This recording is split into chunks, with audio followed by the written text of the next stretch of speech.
most people in this country has no clue who Nick Fuentes is. And if they heard his statements that he makes, they would want nothing to do with him. The alt-right infighting is on. Marjorie Taylor Greene and Nick Fuentes once uplifted each other on the big stage, but now they're at each other's throats.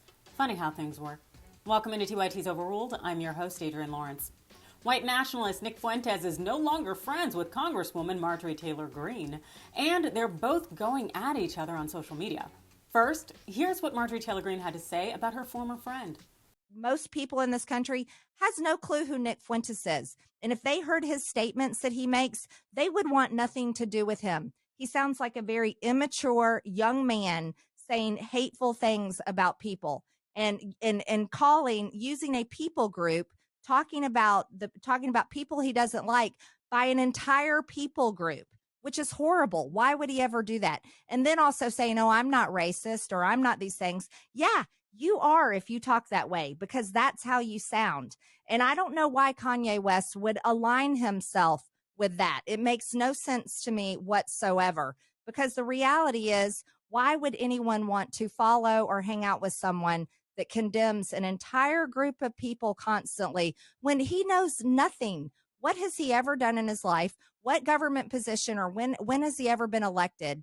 Really, how is he so all in the know about all these things that he talks about? Because he knows nothing more than anyone else that can sit there on the internet and Google things and look up information, whether it's real or not, and then talk about it on a podcast or on some social media site. But that's what I'm seeing, and I think it's sad. Interesting how Greene suddenly thinks Fuentes is immature and ignorant.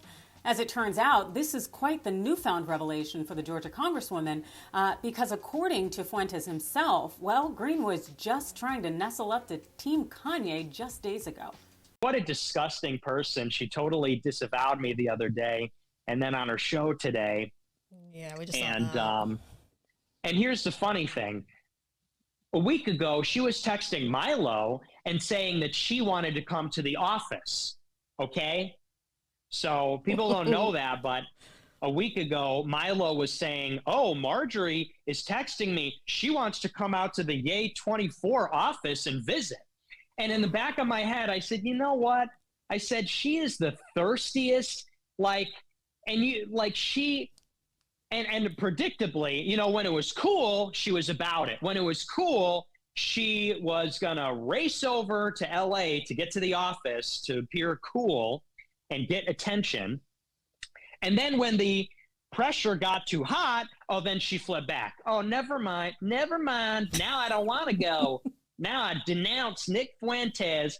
And it's like, okay. So again, when it was the hottest thing in the world, she would do anything to be a part of it. But then the second that it got a little bit uncomfortable, when, you know, the swastikas came out, then she goes, oh, well, not even before the swastikas came out. Then she goes, oh, actually, I denounce. And it's just so predictable. And I asked a buddy of mine this question the other day. I said, has she ever done anything that shows good character in her entire life? She's just weak. She'll go and say something edgy to get attention. And then when the pressure comes, she buckles. You know, she's going to be a MAGA mom and QAnon and all that. And then the second that Kevin McCarthy reprimands her and she loses her committee, she goes and apologizes. And she's going to say, oh, the COVID is like the Holocaust. Oh, so edgy. Wow. Drink up all that attention. Here's the attention you ordered. And then the second it gets too hot, oh, I'm sorry. I went to a Holocaust museum and na. And it's like, so I'm over her. It's like, and by the way, you know, she wants to be the face of Christian nationalism. She's divorced. She's divorced, and she's actively an adulterer. I really don't know what to say about this mess other than so be it. And if the alt-right wants to infight, all the better for it, because as long as they're spending time fighting each other, they're spending less time trying to destroy our democracy. But then again, those are just my thoughts. You let me know yours in the comments below. Hit that like and follow button, and thanks for watching.